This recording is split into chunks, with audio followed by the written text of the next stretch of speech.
நிலக்கடலை உடல் நலத்திற்கு நல்லது. நல்ல கொலஸ்ட்ரால்கள் உள்ளது நிலக்கடலை. நிலக்கடலை சாப்பிடுவது மிகவும் ஆரோக்கியத்தை தரும் என்பது அனைவரும் அறிந்ததே. இதிலிருந்து எடுக்கப்படும் எண்ணெய் கடலை எண்ணெய் என்று உணவுக்கு பயன்படும் எண்ணெய். ஆனால் இப்பொழுது கடைகளில் கிடைக்கும் நிலக்கடலை வாருங்கள், மண் ஒட்டி அப்படியே செடியிலிருந்து வேரோடு பறித்து அதை கொண்டு வந்து விற்பனைக்கு செய்யப்பட்டது போல் உங்களுக்கு காட்சி தெரிகிறதா? நீங்களும் ஆஹா, மண்ணோடு அப்படியே ஃப்ரெஷ்ஷாக இருக்கு அப்படின்னு வாங்கிடுவீங்க. ஆனால் இதில் இருக்கும் மோசடி, அநியாயம்.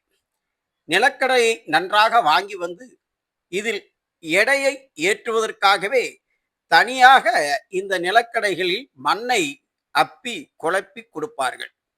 இது எப்படி அறிவீர்கள் என்று பார்த்தால், ஒரிஜினலாக நிலக்கடலை மண்ணுடன் பாருங்கள்.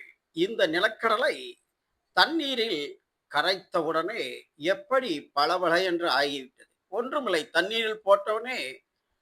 ஏன்னா ஒரிஜினலா செடியில இருந்து பறிச்சிருந்தா இப்படி தண்ணீர்ல போட்டவுடனே போகாது.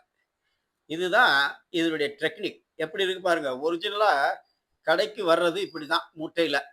ஆனா இவங்க அது மேல இந்த மண்ணை தூவி எடையை கூட்டுவதற்காக கலப்படம், எதெல்லாம் கலப்படம் பண்றாங்க பாருங்க. உங்களுக்கு இது இது பாருங்க, தண்ணியில போட்ட உடனே உடனே பளபளன்னு ஆயிடுச்சு பாருங்க. உடனே அடுத்த நிமிஷம் ஆயிரும். ஆனா ஒரிஜினலா நிலக்கடலை வந்து நீங்க செடியில இருந்து பறிச்சதை தண்ணியில அலசுறீங்கன்னா 4 அலசு 10 அலசு அலசணும். அப்புறம் தான் அதனுடைய மண் போகும். இதேபோல் உருளைக்கிழங்கு மற்றும் மண்ணிலிருந்து விளையும் பொருட்களில் எல்லாம் கொண்டு வந்து மண்ணை மேலே அப்பி அதோ ஃப்ரெஷ்ஷா மண்ணுடன் மண்ணுன் இப்பதான் பறித்தது போல் வியாபாரம் செய்யும் வியாபாரிகளின் தந்திரம்.